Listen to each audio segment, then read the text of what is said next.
Today we're going to share a word based on Hebrews chapter 10 from verses 23 to 25.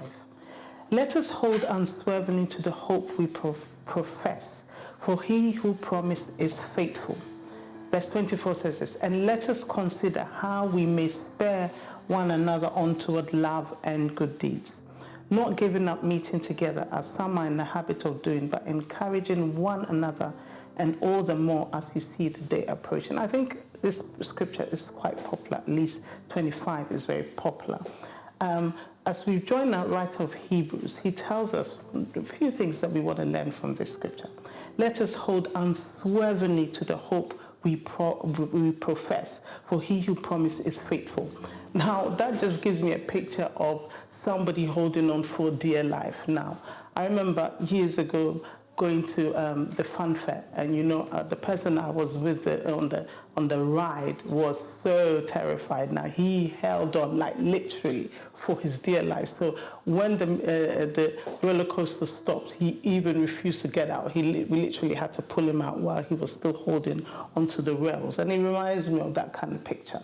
Where our faith is concerned, because we are living in the world and the world is very challenging, we ought to hold on unswervingly to the hope we profess, for he who promised is faithful. Sometimes it's difficult, we need to keep holding on.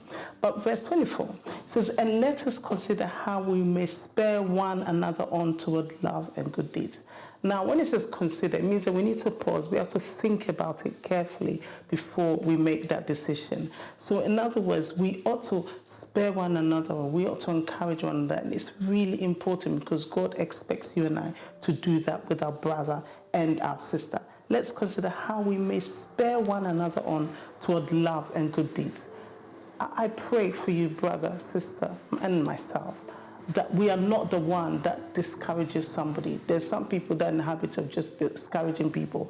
Oh, you don't really need to do that. You don't really need to attend church. You don't really need to give. You don't really need to pray. You don't really need to do that. But that's not what God requires of us. That we need to sit down and actually take a plan, have a plan of how we might encourage one another towards loving one another and doing good deeds, and not giving up meeting together, attending church. After COVID, it's made the majority of believers very lazy. But I want to encourage you, go back to your church, go back to your place of worship, meet together. It says, as some are in the habit of doing, but encourage one another, and all the more as you see the day approaching.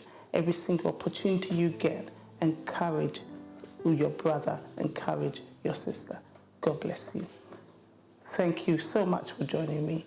The details are on the screen. You can share, you can follow, you can like, and you can also come in person. I look forward to meeting with you then.